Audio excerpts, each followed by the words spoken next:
शक्ति, छात्र शक्ति, राष्ट्र शक्ति, छात्र शक्ति, राष्ट्र शक्ति, nation power, student power, nation power.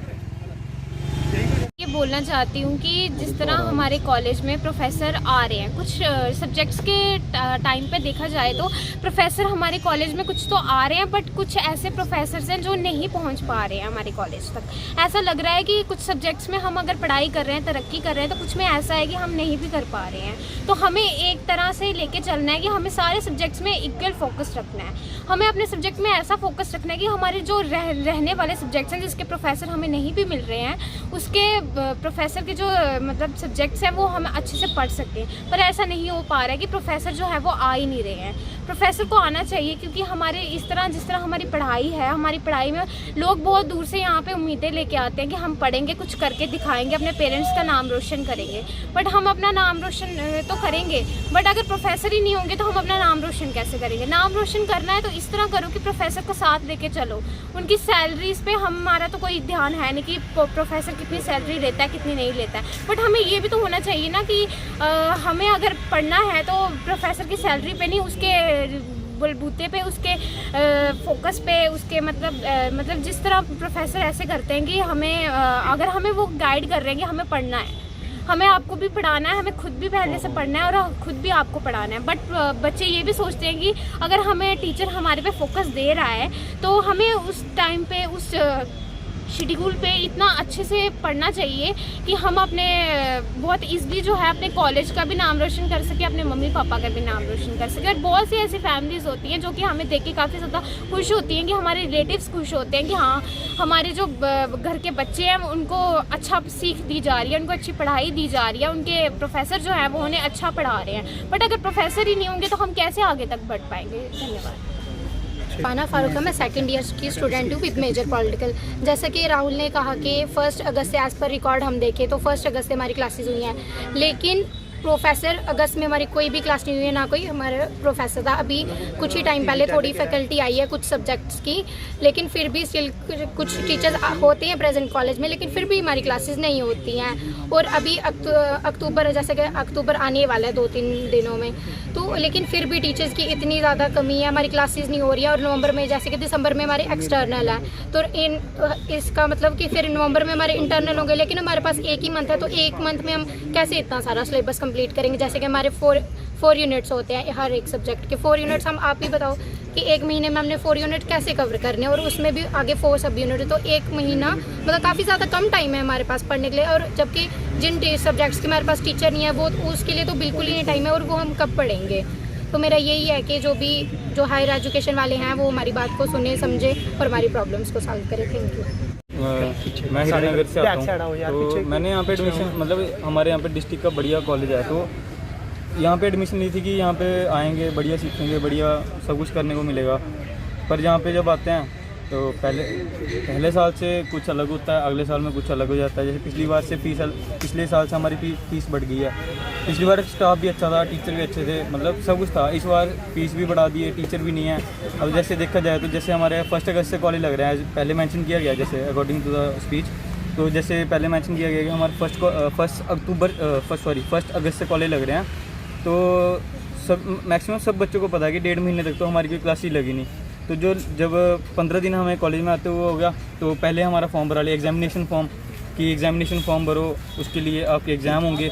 तो मतलब बात यह है कि 1.5 महीने तक पहले तो कोई कॉलेज नहीं आया, कोई टीचर नहीं आया। जब बच्चे कॉलेज आने लगे तो पहले उनसे फॉर्म भरा लिए कि आपके पेपर होंगे। बाद में जब टीचर ही नहीं पढ़ा रहा है, टीचर आ ही नहीं रहा है, कोई बात ही नहीं हो रही है स्टूडेंट की टीचर के साथ, बाद में फिर जब बच्चे पेपर देंगे, बच्चे फेल हो जाएंगे।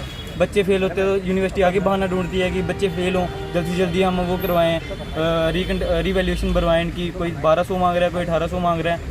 सर फैमिली, इस कॉलेज में ऐसे बच्चे भी पढ़ते हैं जिनके पेरेंट्स के लिए एक सेम की फ़ीस निकालना भी बहुत हैंड हार्ड मनी होता है उनके लिए।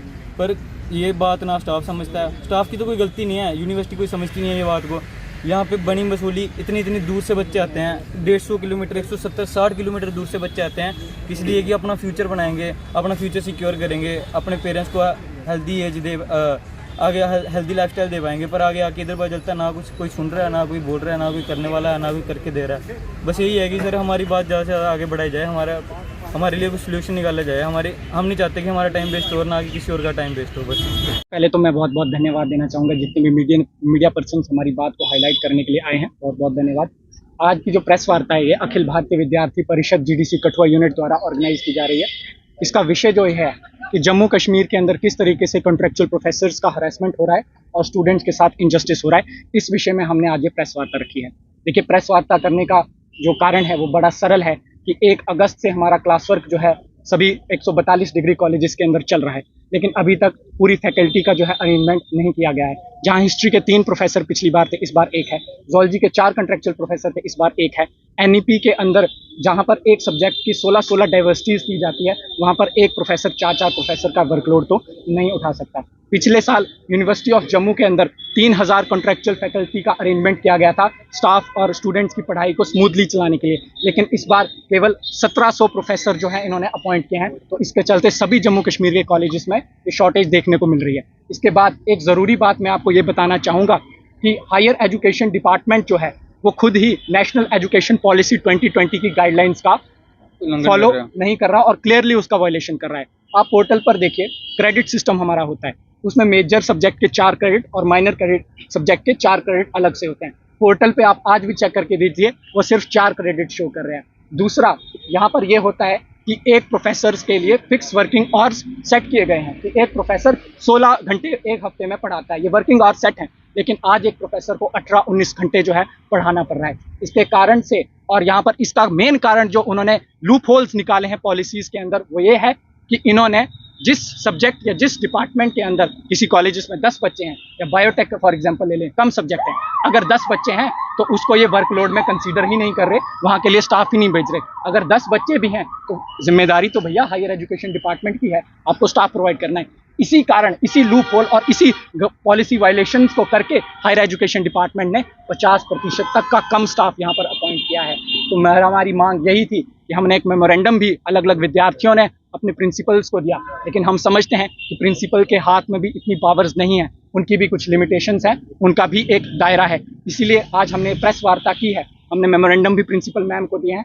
अगर आने वाले समय के अंदर 2 महीने हो चुके हैं, दिसंबर में हमारे एग्ज़ाम है, नवंबर में इंटरनल्स हमारे स्टार्ट हो जाएंगे, असाइनमेंट्स आ जाएंगी, खींच कर हमारे पास 1 महीना बाकी है। अगर कुछ दिनों के अंदर higher education department director colleges Sheikh Ejaz Bashir और एजुकेशन मिनिस्टर माननीय सकीना इतू जी ने अगर इस पर कोई संज्ञान नहीं लिया, कुछ दिनों में कॉन्ट्रेक्चुअल फैकल्टी का प्रॉपर अरेंजमेंट नहीं किया गया, तो आने वाले समय में मजबूरन हमें विद्यार्थी परिषद की सभी इकाइयों को सड़कों पर उतरकर धरना प्रदर्शन करना पड़ेगा, कॉलेजेस का बहिष्कार करना पड़ेगा, और इसका जिम्मेदार कोई और नहीं, एजुकेशन मिनिस्टर सकीना इतू जी होंगी और उनके साथ डायरेक्टर कॉलेजेस शेख एजाज बशीर।